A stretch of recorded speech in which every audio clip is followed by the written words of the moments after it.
کہ ایک حدیث ایک ایسا کلمہ ہے عبداللہ ابن مبارک رحمۃ اللہ علیہ کی روایت ہے، وہ فرماتے ہیں کہ اگر اس کو پڑھ لیا جائے تو اتنا ثواب کہ فرشتوں کے لیے ثواب کا لکھنا بھی بوجھ بن جاتا ہے، مشکل ہوتی ہے، وہ فرشتوں کو بھی تھکا دیتا ہے۔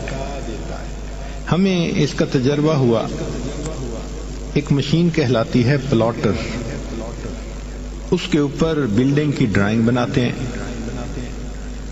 چنانچہ ہم نے ایک مرتبہ ڈرائنگ بنوانی تھی، وہ کافی بڑی ڈرائنگ تھی، بڑی ڈیٹیلز تھی۔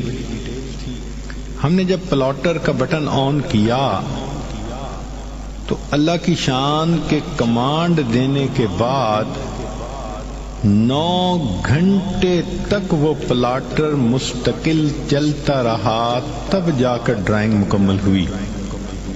اب اس 9 گھنٹے میں ہم نے کھانا بھی کھایا، نمازیں بھی پڑھی، چائے بھی پی، باتیں بھی کی، جب آتے پلاٹر چل رہا ہے، جب آتے پلاٹر چل رہا ہے۔ تو میرے ساتھی کہنے لگے کہ حضرت 9 گھنٹے سے نان سٹاپ یہ پلاٹر چل رہا ہے، اس نے تو ہمیں تھکا دیا۔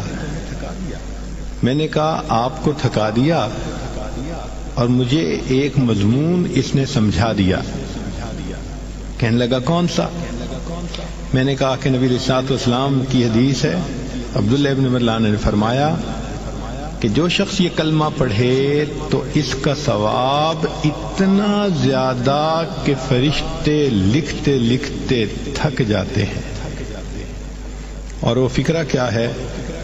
یا رب لک الحمد کما ینبغی لجلال وجہک وعظیم سلطانک۔ اتنا چھوٹا سا فکرہ ہے، یا ربی لک الحمد کما ینبغی لجلال وجہک وعظیم سلطانک۔